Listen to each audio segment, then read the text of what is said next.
Good afternoon, everybody, and welcome back to the Keto Paleo Life interviews. And today I am beyond excited to bring you a very special guest all the way from Europe, from Hungary, is Dr. Zsofia Clemens, and she's from the clinic Paleomedicina in, how do you pronounce that, Dr. Zsofia? Did I pronounce that right? How do you pronounce? More or less, Zsofia. Zsofia, okay. Sorry, there is a little bit of lost in translation here. Zsofia, that's beautiful. So Dr. Clemens is a neurobiologist and clinical researcher, and she specializes in nutrition, nutritional therapy, and brain research. She comes from the background of epilepsy, and that's how she started working with the ketogenic diet originally, and I know she will tell us all about it. And in their clinic in Hungary, she's now using a diet system that is called PKD, Paleo Keto Diet. And she's applying that for several conditions for patients with autoimmune conditions, diabetes, and pretty much any cancer and any complicated and mostly considered like untreatable and curable condition with great success. Welcome to the Keto Paleo Life, Dr. Clemens. I'm so happy to have you here. Hello, I'm glad to see you as well. So what I would like to start with is just to have an idea for, I don't think that your system is very known in the United States. I know you've been on a couple of podcasts and interviews, but I actually think that it should be a lot more known and a lot more successful, popular here in the United States. So I would like to introduce the concept of your Paleo Ketogenic Diet, PKD. What is it for you and what does it mean, first of all? So basically it is an animal meat fat-based diet. Similar to that originally proposed by Walter Boecklin in 1975. He was a gastroenterologist who generally introduced this concept into the medicinal world. Mm-hmm. Unfortunately, at that time, it was in the era before the internet. Not many people know about it, but he was the very first person. And our diet is very similar to his approach, and we call it Paleolithic Ketogenic Diet because the diet has its roots in the Paleolithic diet and the ketogenic diet as well. So may as well call it as a carnivore diet, but actually myself, I prefer saying meat fat-based diet or PKD instead of carnivore diet. Mm-hmm. It has several reasons, but basically it is a diet where the Paleolithic principles apply and the ketogenic principle apply as well at the same time. Mm-hmm. So it is Paleolithic because it is excluding the food components that were not available for the prehistoric humans. And if we think about it, only meat, fat, organ meats, and eggs were available. So this is basically a Paleolithic diet. Mm-hmm. But the word itself has been starting to use to describe various diets that were only low-carb diets or included components that were definitely not available for prehistoric man, including vegetables, a large amount of fruits, or some kind of exotic fruits that are also not available. Mm-hmm. and supplements and artificial sweeteners, mm-hmm. and the list is very long. Yes. And of course, different people have been using different composition of the diet. But originally, the evolutionary diet is as Walter Boecklin has described. Mm-hmm. At least we think about this. And it is a ketogenic diet as well, because we have to pay attention to the macronutrient ratios, to the amount of protein and the amount of fat. Mm-hmm. So you want to keep your patients in a state of ketosis, constant ketosis, right? Yeah, this is one aim of the diet. Mm-hmm. So there are certain conditions where maintaining ketosis is crucial. Mm-hmm. For example, autoimmune diseases, cancer diseases. Mm-hmm. It is not that important for those patients who only want to lose weight. Mm-hmm. So the ratio is not that strict for these people. Mm-hmm. But there are some conditions where it is crucial, and to optimize your body, the physiology of your body relies on ketosis for everybody. Mm-hmm. Some people can afford not to being in ketosis all the time. So let me ask you, what are the conditions? What kind of conditions do you treat more specifically? And what are the conditions, like the more, like you just mentioned, autoimmune and cancer, but are those the more difficult condition to resolve that will have the most benefits from your kind of diet? So actually there are simple diseases to treat, for example, diabetes or obesity, hypertension. These are simple cases. Right. Things get complicated as patients are taking more and more medicines. So the cases where with over-medicated patients, we did have patients taking 20 medicines at the same time, for example, with many of them overlapping, and you have to taper the medicines from one side, but at the other side, patients have to adhere highly to afford tapering the medicines, and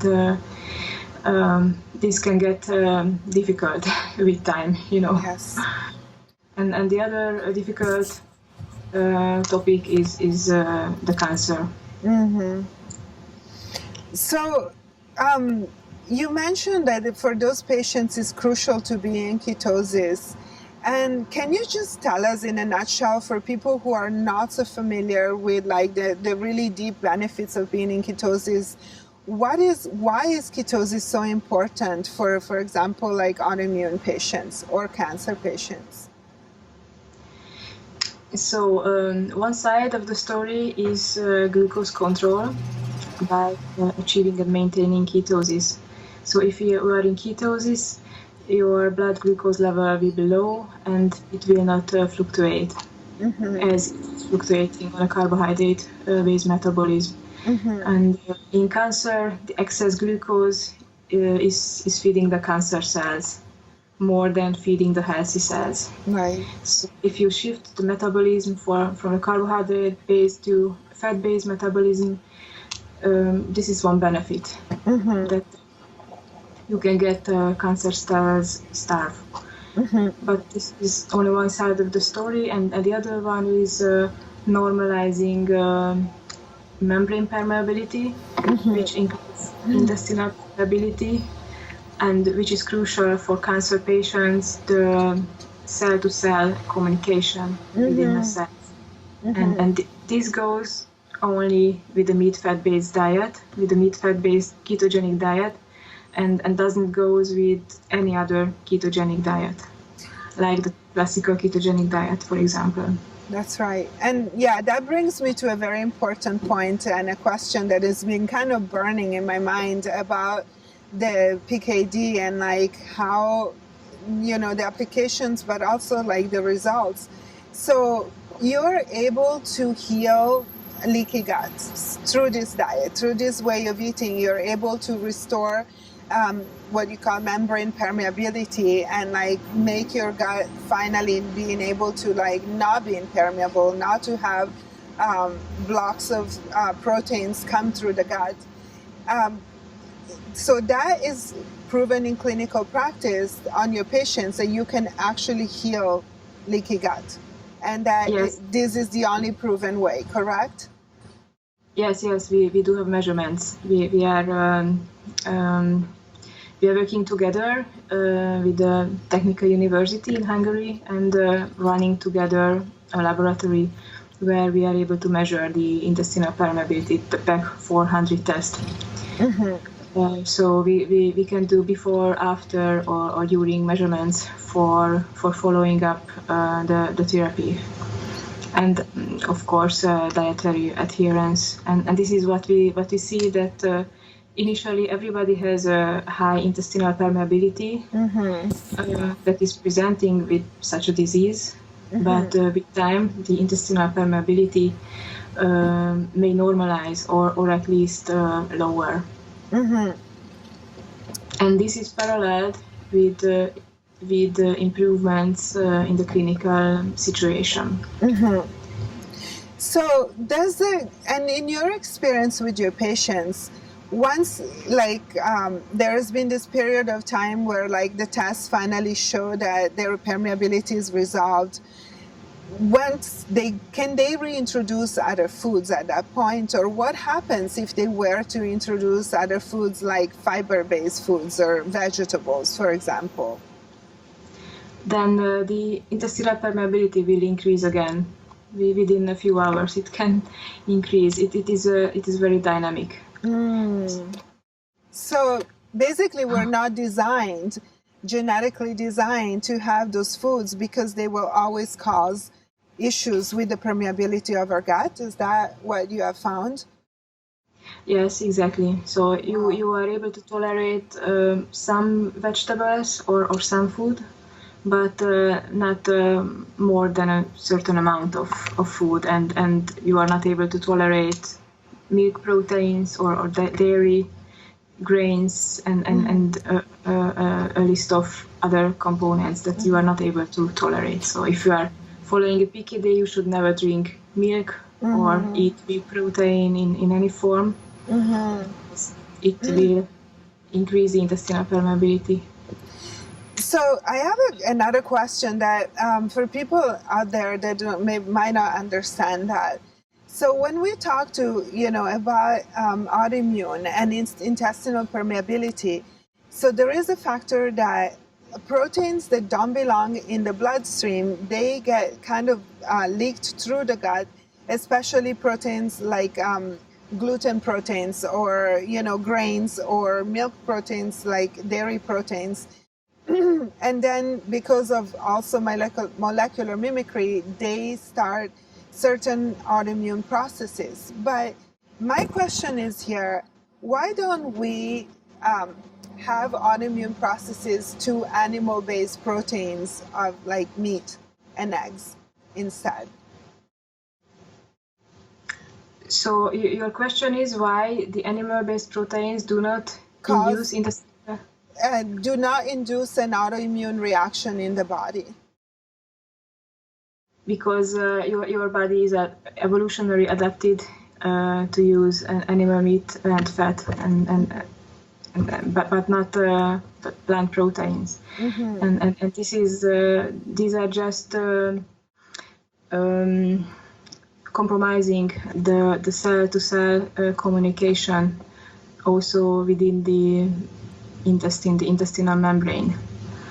So these proteins are very different from each other, the animal-based proteins and the plant-based proteins, and there are other, not just proteins, but there are peptides and polysaccharides or glucoproteins and other molecules that are doing this. They're very inflammatory. It should deserve studying on a cell-based level, I am sure. But this is not my specialty. I'm not a cell-based researcher. Unfortunately, I'm not able to tell you why. Right. Well, for me, I'm not a researcher at all, but what I look at is I look at results, and that's what I like to see, like in my practice with my patients, or just in general with any practice, any diet, any lifestyle. I like to see the results. And, you know, when you have such consistent good results, like something with PKD that you guys have been having for years and years, it's quite intriguing. But also, Dr. Clemens, something that I wonder, because I've been having a lot of discussions since I've been going more and more carnivore myself and trying to just like really experiment on myself on like a purely animal protein based, meat based diet. And I've been having discussions with colleagues and discussions with other with doctors, with nutritionists and other people, and there's been some really strong disagreement. And some of the cases that have been put to me is that, like, from evolutionary standpoint, like what I wonder, and I've been listening to podcasts and to Sean Baker, who I'm sure you're familiar with. So what I wonder is, from the evolutionary standpoint, we evolved as humans in different parts of the world, but do you think that geographical location of like a certain group of humans and our DNA, that, you know, our genetics that come from evolving in more into one place versus another, makes a difference in what we're able to tolerate for foods? Or is that all too recent? And then our human like evolution, like the core of our evolution is so old that it doesn't really make a difference, because, like, you know, just like the foods of agriculture, they're extremely recent in our evolutionary process. Yeah. So does geographical differences in human, where humans are on the planet, make a difference in like if we're able to tolerate more or if we have to be very strict carnivore? No, I don't think that there are meaningful differences in people's ideal way of eating, because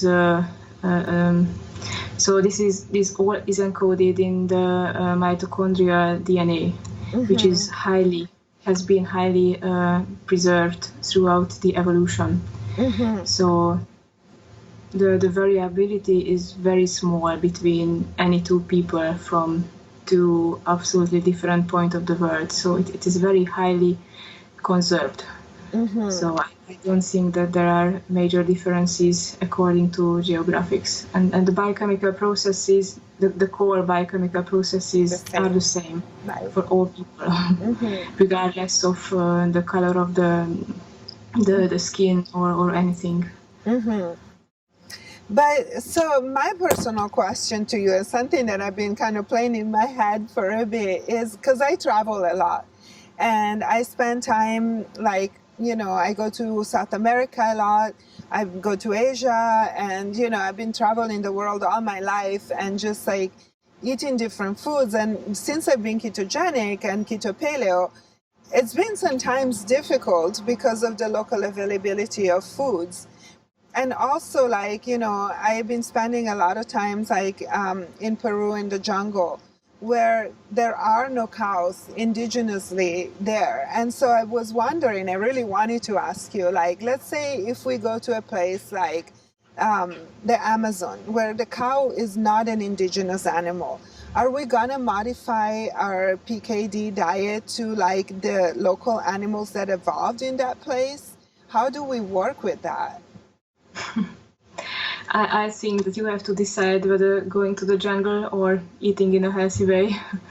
The two doesn't go at the same time, I'm afraid, because so the animals that are living in the jungle are, I'm not sure that you are able to take them down first, and even if you take them down, they are very lean, may not contain enough fat. And I think that the Aboriginal people living in the rainforests of South Africa starve themselves, or at least quantitatively starve. And as you can see, they tend to have a large belly, which is indicating that there is a shortage of protein, shortage of animal-based food.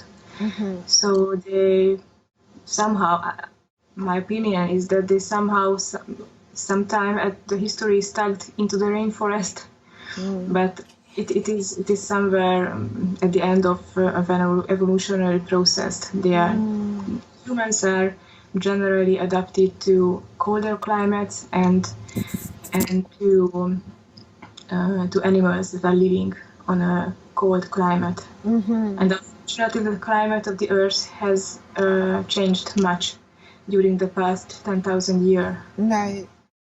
And it is not good for everybody. And so this is also due to extinction of the larger mammals because of overhunting by humans, right? Because we were like our ancestral nutrition is based on larger mammals that had larger quantity of body fat, and those all got hunted into extinction pretty much. Yes. or the climate change. Yeah. Extinct. So I'm not sure that it was man. Yeah, there are some theories out there now like that are proponing this option that we actually wasn't the climate, but we ate them all. So I think it's possible too, knowing humans. And, if that was the main food staple for ancient humans, it's possible that as human population boomed, then the food supply kind of receded, and that would prove the theory that was our main food supply, large mammals with high body fat percentages.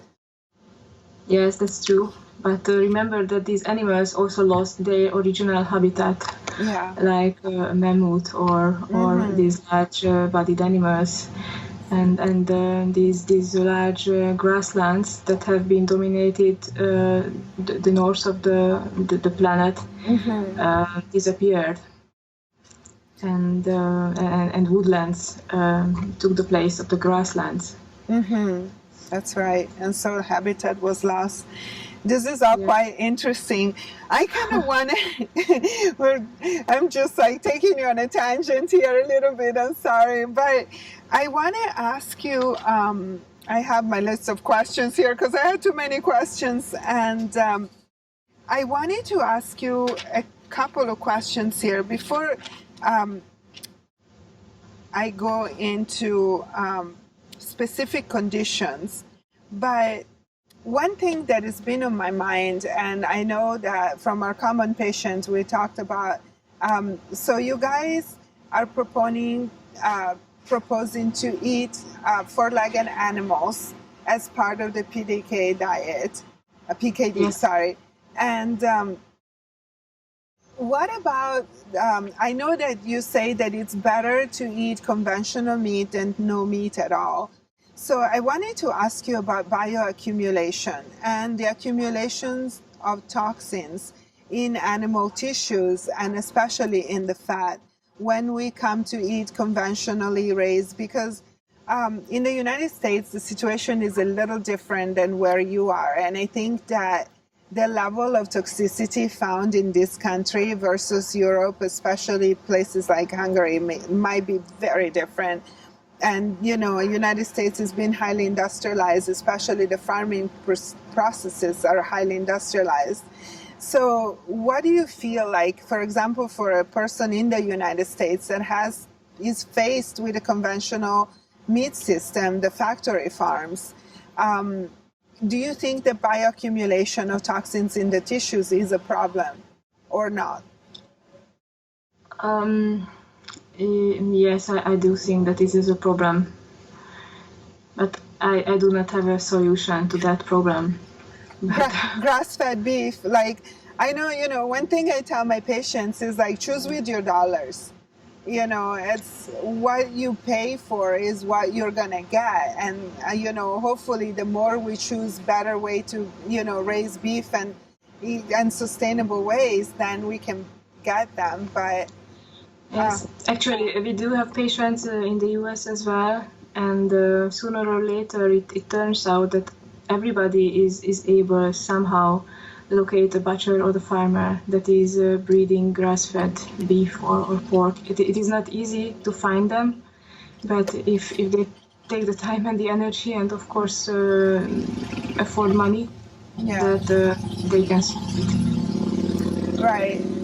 Well, I'm glad that you agree on this. That's been very important for me in the practice, also seeing how toxic people are when they come, and trying to educate them on like good choices. But I think that the financial part is probably resolves itself, because when you're only eating meat, then you don't need a bunch of other things and you can afford to get better meat. Yes, this is true. So I wanted to ask you, like, one of the things I see most in my practice is endocrine cases, especially thyroid. A lot of thyroid issues in the United States. Hypothyroidism is one of the main conditions, with thyroid medication being, I think, at the top of the drugs sold in this country. So how does the diet work with thyroid and general endocrine imbalances? Do you see a lot of those cases? How do they get resolved? Yes, we do see many of them. Actually, the thyroid disease is one of the most overdiagnosed disease in the world, and in the Western world specifically. So actually, this is not a disease. It is just the adjustment of the body to eating too much carbohydrate. And so far, you take away the excess carbohydrate, the body just it is doing fine. Adjust itself back. It is adjusted.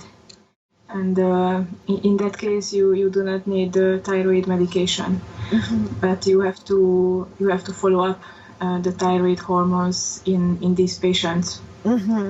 So actually, this is a medicine which patients need because they are eating high carb, and wouldn't need if they're eating a low carb diet. And this is true for the majority of thyroid patients. Not all of them, but for the majority of them. So do you have your own blood work parameters that you use for your own patients once they have been adapted to the PKD, and you consider healthier but different than the ones that are used by labs? Yes, we are following up parameters according to a laboratory list.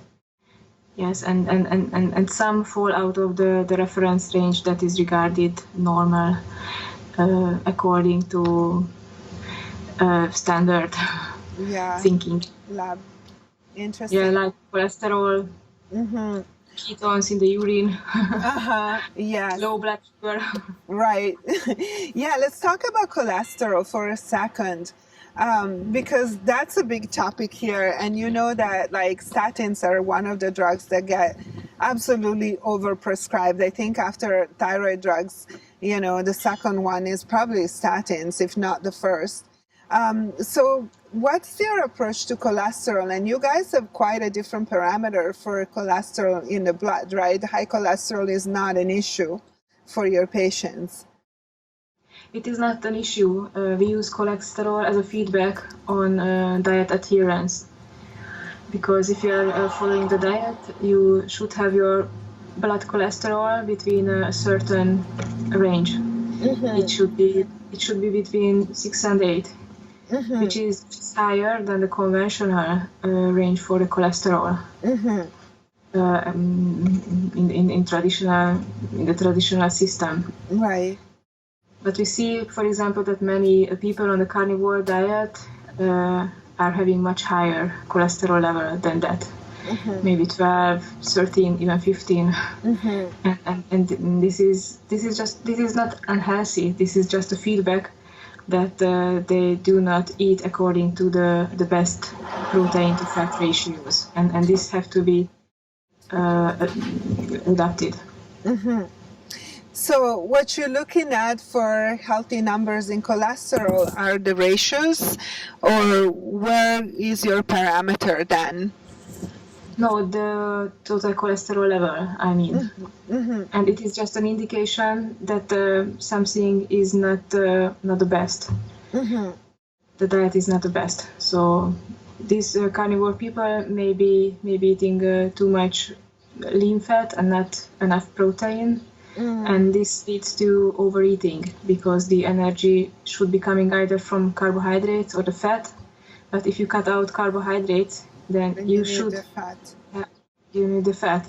And the carnivore people usually do not eat enough fat, and they try to compensate this by eating more overall more. And in this case, the cholesterol will be higher than it should be. And there are other laboratory alterations in carnivore people. I see. So it's not absolutely. It's not unhealthy. This is just not the perfect or not the ideal ratio of the body. Understand.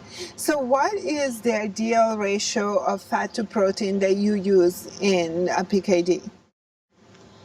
We suggest a fat to protein ratio 2 to 1. 2 for the fat and 1 for the protein, or something around this.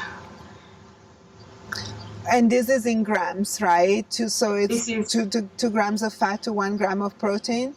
Yes, this is for dry matter content. This is for dry matter content, but you do not have to count every single gram of protein you eat. It is enough if you just estimating it. I see. And then it's eating to satiety. So you just eat until you're satisfied, and there is no need to like really calculate macros or track macros or, you know. Yes, we suggest only counting a little bit at the beginning. But later on, everybody it is a learning process. After a few weeks, patients already learn how to eat protein to fat, meat to fat, and rely on the instinct. So myself, I never calculate anything. Yes. Either proteins or fats or grams what I'm eating, and just eating instinctively. Yeah, I'd like to compare the macros to training wheels. Just like when you ride the bicycle, you know, you start with the training wheels and then you calculate a little bit, but then like you should learn pretty fast how to not use them anymore and be able to ride on your own, meaning like, yeah, eat intuitively, like you say. Yes. So what are can you just list for people who are not familiar with your way of eating, like what are the components of the diet exactly? Like you say, so it's 4-leg and animal meat, and what else? There are specific things you include, right?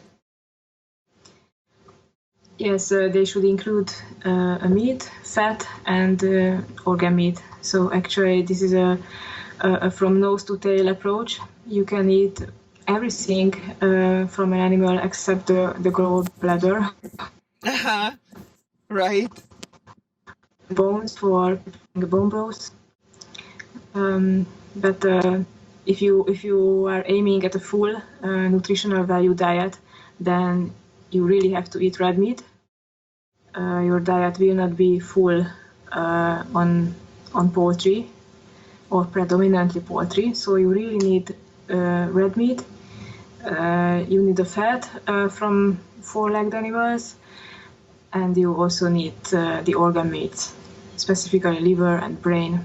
These are the 2 most nutritious organ meats. And I know that for people who cannot find brain, you can substitute bone marrow to the brain, right? Because in the United States, for example, I eat nose to tail, and like I have millions of recipes for organs, but even I grew up in Italy eating brains. My mom, like as a little kid, that's what she fed me at least once a week. But in the United States, if you tell somebody to eat brains, first they will run away screaming. And second, even if they want to try, it's really hard to find. They commercially do not sell brains. You have to go to the farmer. That's the only way I could find brains to eat in the United States, is making friends with the farmers, going there on butchering day, and actually coming home with like bins and bins full of sheep heads and cow heads, and then cracking them myself. But bone marrow is quite accessible. So do you think that for the fat and nutrient content that we could substitute bone marrow for brain here in the States? Yes, their nutritional profile is similar. For example, as regards vitamin C, they both contain similar amounts of them. So yes, you can eat bone marrow, but it is not that delicious as brain. Myself, I fancy brain. I love brain. And then you see, like, I am an Italian living in the United States, and sometimes there is a little bit of a cultural discrepancy because we are raised with these kind of foods. And, you know, here kids are raised on pizza and hot dogs. Yes. Trying to educate people to like really appreciate and understand where your nutrition comes from, it's sometimes a bit of an uphill battle, but I am so glad to have the backing of a scientist who tells you to eat liver and brain, and people think I'm crazy for telling them that. But, you know, you're a doctor, you're a scientist, and you have worked in clinical practice for many years with amazing success. And so it just makes me happy that, you know, this is the right way of eating and it's proven. Yes. Another quick question, Dr. Clemens. What about salt? Where does salt belong in your way of eating? Do you use salt? Do you recommend salt to your patients? How do we measure salt?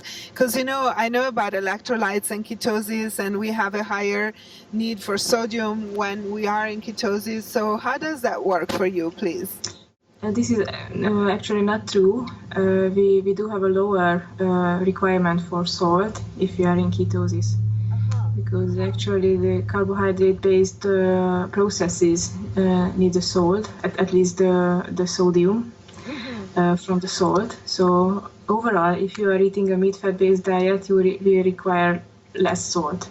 So I know patients who never use salt, but we do not recommend limiting salt, because if you eat salt in excess, it will be just excreted by your urine. So it is absolutely up to you whether you want to use salt and what amount. And there are no risks associated with eating too much salt, of course within normal limits. So according to a gastronomical requirement. So, but only use clear salt, which is a rock salt. So without additives, without anti-caking agents, which is very frequently put into the salt. Aluminum and such things, so, right? Yeah.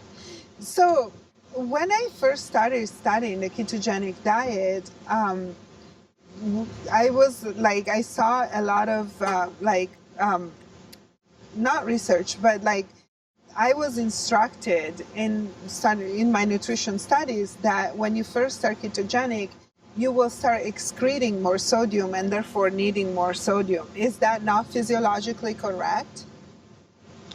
It is true for the classical ketogenic diet. Okay, but not for PKD. Yes, and most of the statements cannot be automatically transferred from the classical ketogenic diet to the Paleolithic ketogenic diet. And indeed, the classical ketogenic diet predisposes a number of nutrient deficiencies, including magnesium, not necessarily sodium. Magnesium. Sodium is very stable, but can result in magnesium deficiency, iron deficiency, low levels of vitamin D, because do not include organ meat into the classical ketogenic diet, but include milk, dairy, unhealthy vegetable oils, and so on. So the composition of the diet is which is unhealthy, not ketosis. So you mentioned unhealthy vegetable oils, and I know that in those oils you include coconut oil. And here in the States, like coconut oil is probably the #1 oil used in ketogenic. Can you tell us a little bit more about that and why coconut oil is not appropriate and not healthy? So, for example, nutritionally, it is very weak as regards nutritional content. It is empty calories.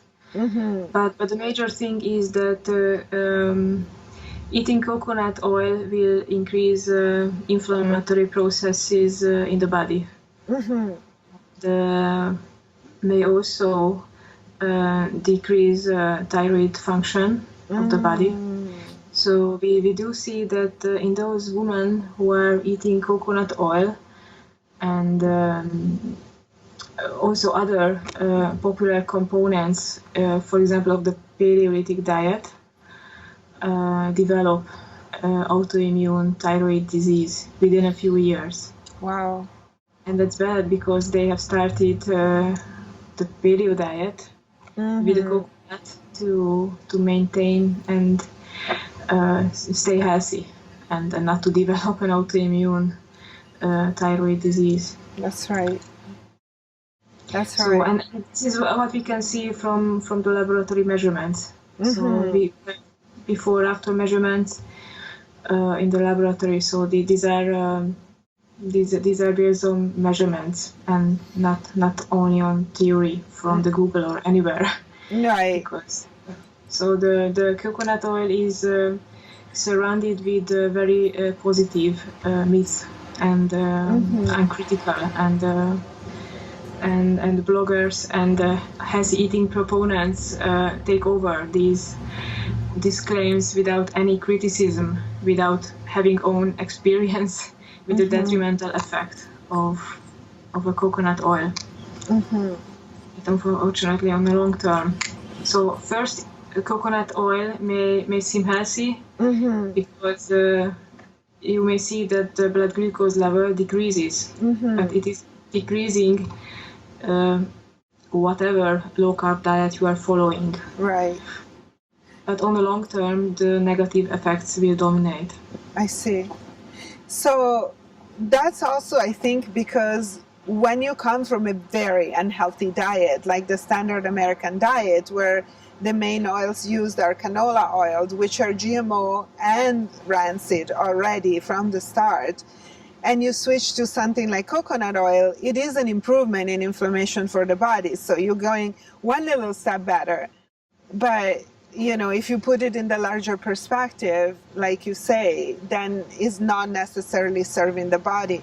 And I think that that's what happens with a lot of diets, because, you know, people come and tell me all the time, like, you know, here vegans these days, they're pretty aggressive about their points of view, and they get out of your way to try to prove you that vegan is the way to go. And, you know, one of their arguments is that, oh, you know, I had this and this and these conditions, and then I went vegan and got better.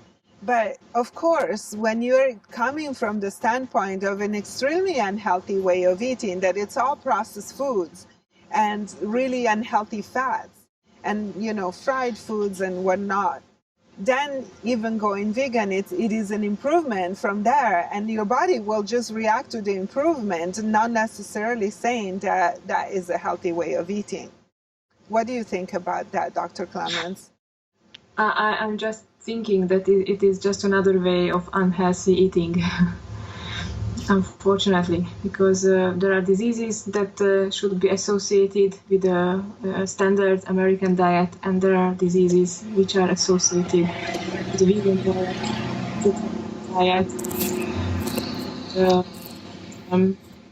Them is sustainable.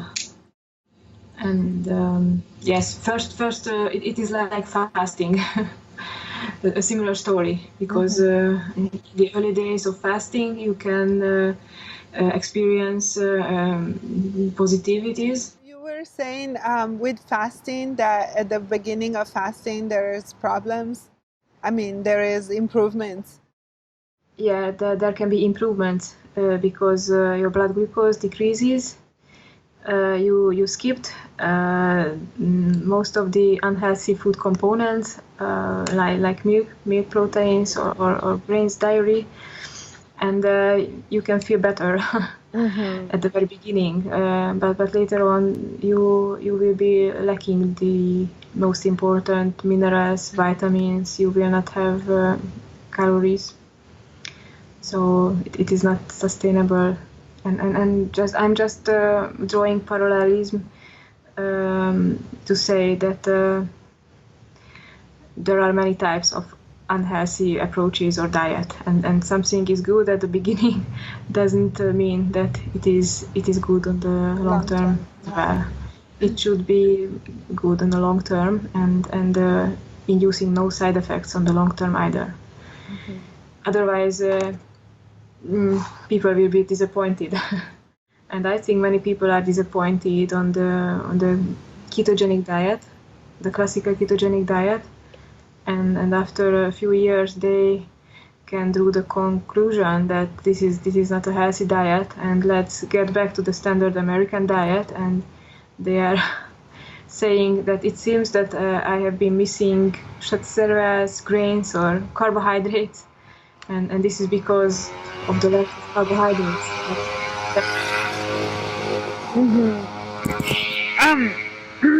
I have another question about a special nutrient that's been kind of in the back of my mind. What about iodine on the PKD diet? Do we need extra iodine? Is the iodine that comes through the tissues of the animal sufficient for our needs? How does that work when you are inland and away from any source, like oceans or any other source? Yes, but you can find iodine in the meat of the terrestrial mammals as well, and the organ meat. So that's why it is important to eat organ meats. And it is also true for omega-3. You do not have to eat sea fishes. You do not have to eat sea fishes in the middle of the Carpathian Basin. Traditionally, people haven't been eating fish in Hungary. Not even sea fish, but also not fishes from freshwater lakes. Still have been surviving across many hundreds of years. So you do not have to think specifically about any nutrient, because you will be able to find it in terrestrial mammals. There has been a study, I think maybe last year, which showed that people on the Paleolithic diet are deficient on iodine. And I think it was a misguided study. One part, because the iodine levels may be lower, of course, than standard American diet.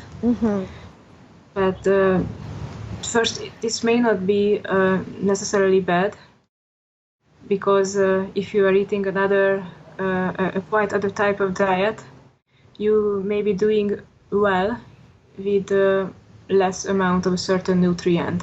For example, vitamin.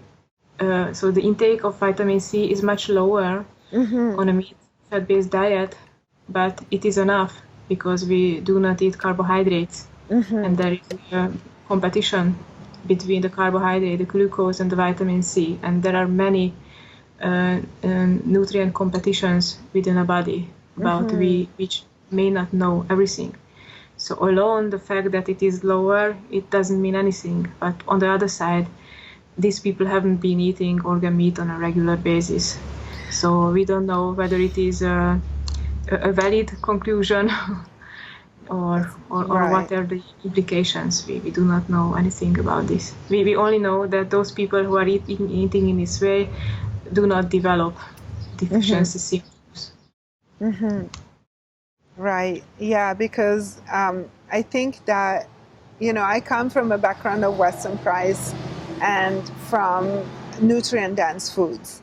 And that's always the way that I try to, that's why I'm so big on the organ meats. And I think they're a necessary part of a diet. It's definitely, I've seen so many versions of keto and paleo in the United States just go wrong. And I think for me, it's always, I am totally in agreement with your way of seeing things, that organ meats are a necessary part of a healthy diet.